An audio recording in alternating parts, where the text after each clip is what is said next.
This week, we're going to cover exception handling.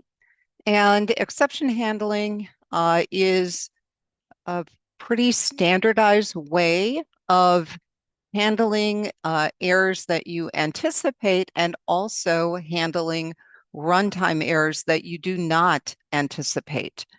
And it's in all the different languages. I mean, JavaScript has it, Java has it, Python has a form of try and catch. And with exception handling, there's typically three keywords: try, catch, and finally. And that is what you are going to learn how to use this week. And so as far as the reading assignment goes, we are in the last chapter of the book.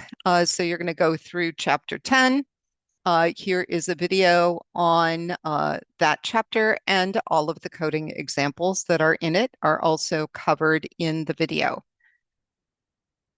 Then you're going to do the understanding check and move on to the lab assignment. The lab assignment, we're going to find it here, has got three exercises. The first two are designed kind of to teach you how to add the exception handling into your code. So I am giving you code that you will be copying and pasting.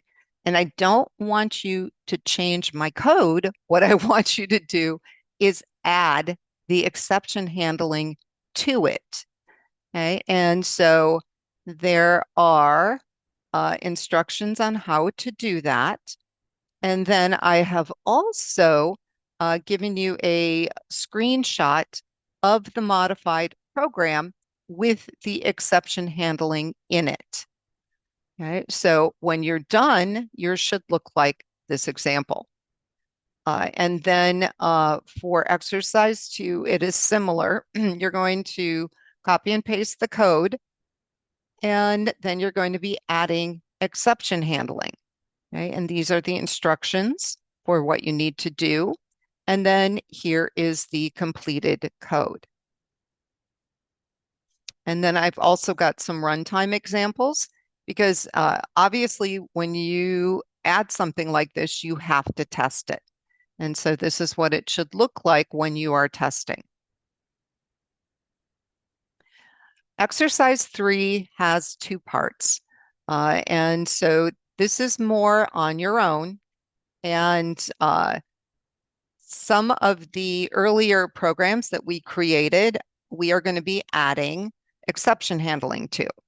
And if you no longer have those programs, you can certainly copy mine. So part 1, we're going to be adding exception handling to chapter 6, My Arrays. And I've got the instructions for that here, along with some sample output. And then part 2, you're going to add exception handling to chapter 3, exercise 1. And the instructions are here, along with the different catch blocks that you need to include. Right. And so there's also some sample output that you can take a look at. And the sample output pretty much tests the exception handling to make sure it is working. Okay, so that is your last assignment. Yay. So once you are done with that assignment, you'll submit those files. And if there is anything additional that you want to know about exception handling, I do have some extra resources down here for you to take a look at.